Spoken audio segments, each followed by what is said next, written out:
Okay, so I got to say, sometimes you just come across these stories in the stuff you send over that just completely stop you in your tracks.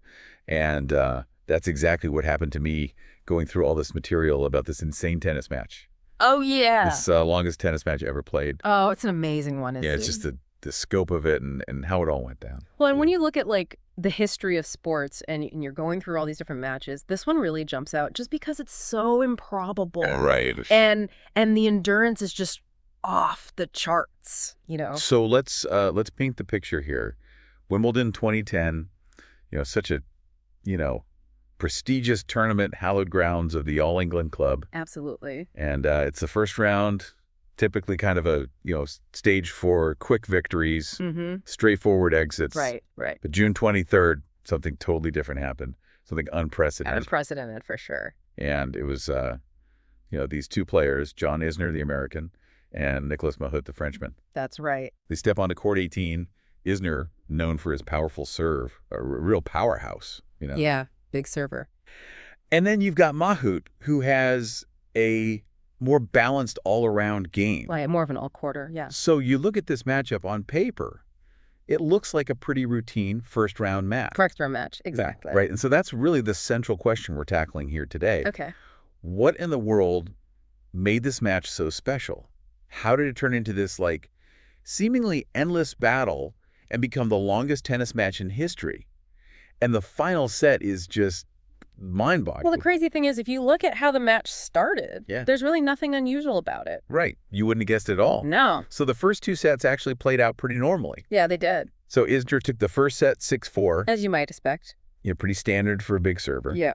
But then Mahut, he fights back strong in the second set, takes it 6-3. Right. So at this point, you're thinking, okay, one set apiece. Yeah. This could go either way. Competitive match, but no real indication of this epic, showdown that's about to happen. And they're both, playing well, executing their game plans, nothing really out of the ordinary. Yeah, so it's really the third set where you start to see the first hint. Right. That something unusual is happening. Yeah, you can kind of feel it in the air. So let's unpack this third set. Okay. Because this is really where things start to get interesting and where we enter uncharted territory, right? Yeah, it's not a quick set by any means. Yeah. I mean, it just becomes this prolonged battle, like a tug of war. Yeah. Both of them holding serve consistently, just fighting for every single point. Yeah. Neither man wanting to give an inch. Yeah, and you can imagine the crowd, too. They must be just on the edge of their seats at this point. Oh, absolutely. So after, this just grueling back and forth, Mahut finally wins the set in the tiebreaker, 7-6. He does. And now, a couple hours have gone by and you're thinking, Yeah. okay, this is not your typical, Yeah. Wednesday afternoon first round Wimbledon match. This is something else. This is something else. This is special. But it doesn't stop there. No, it doesn't. So the fourth set, it mirrors the intensity and the length of the third set. Right, back and forth. Yeah. Isner Mahut both just refusing to be broken. It's amazing. And now the physical and mental strain on both players, it must just be unbelievable. It's got to be intense. And for the spectators, too. Oh, yeah. They're witnessing something really unique here. Once in a lifetime kind of thing. I mean, just the concentration to maintain that level of play for that long. I can't even imagine. It's hard to wrap your mind around it. Yeah. So just like the third set, the fourth set goes to a tiebreaker. This time, Isner wins it 7-6. So we're even. So now we're 2 sets apiece. Yeah. And we've already seen, what feels like a complete match. An entire match. But we haven't even gotten to the historic part yet. Not even close. So it's this fifth and final set that really, cements this match in the history books. Right. Because this is where the record for the longest tennis match really starts to take shape. Yeah, exactly. But for people who aren't, tennis fanatics, Yeah. we should probably explain a key rule here, especially at Wimbledon. Okay. So unlike, the first 4 sets where you have a tiebreaker at 6 all, Right. the final set at Wimbledon, it just keeps going until one player is 2 games ahead. That's a big difference. It's a huge difference. Yeah. So, imagine for those first 4 sets, you're running a race and there's a finish line. Right. But then for that 5th set, they just take away the finish line and say keep running until somebody's way out in front. That's a great way to put it. So that's why this 5th set becomes this epic, encounter. It's just this war of attrition. Yeah, just who can hold their nerve and their serve for longer. Right. And when I say longer, I mean way longer Oh, yeah. than anyone could have ever imagined. Much longer. These guys, they battled for over 8 hours 8 hours. in that fifth set alone. That's insane. Longer than most entire tennis matches. Huge matches, yeah. And it's just unbelievable. It is. That level of focus, Yeah. the physical exertion for such an extended period of time, It's mind-boggling. it's almost superhuman. Yeah.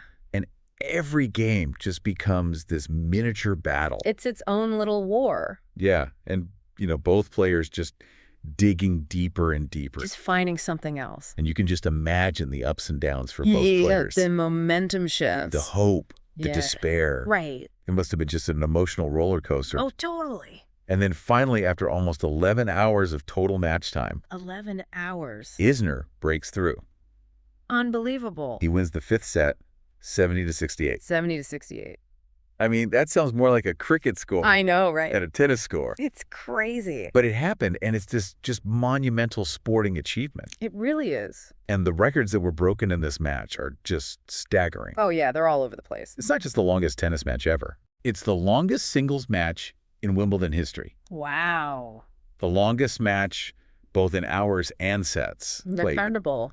And the fifth set alone was longer than many entire professional tennis matches. Yeah, we've said it, but it bears repeating. It does. It's just insane. And then you've got the record for the most games in a single set, 138 games. 38 in that final set. Oh, my gosh. I mean, that just puts the scale of this battle into perspective. It really does. And then we've got the serving records. Yeah. Isner had 113 aces. That's ridiculous. Mahut had 103.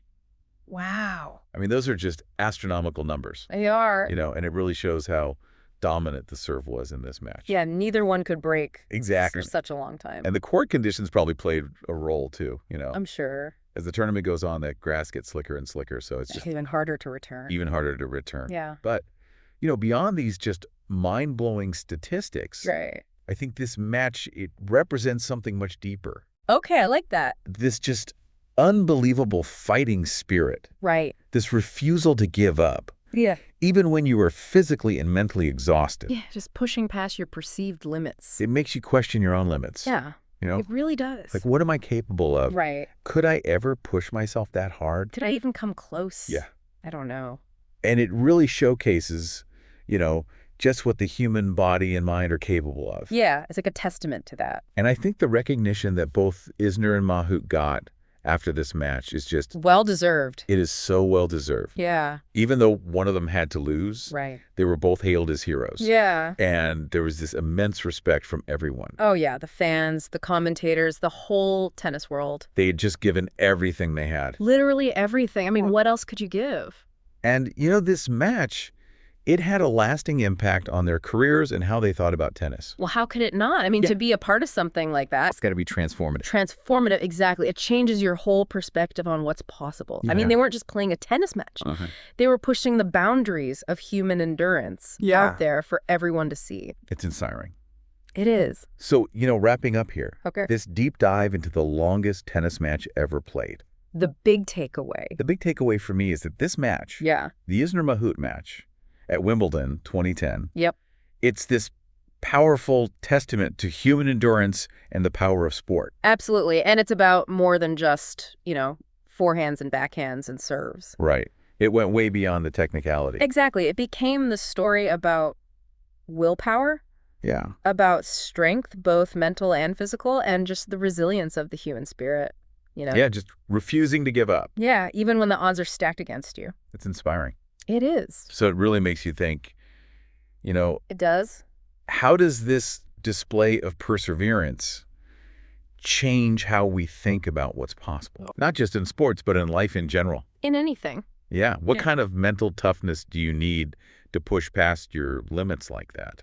That's a great question. Yeah, it's something to really think about. It is. And, maybe explore further on your own. Yeah. I like think that because it's really incredible what these athletes achieved. Yeah, absolutely incredible. Yeah. Amazing. It really is. It is.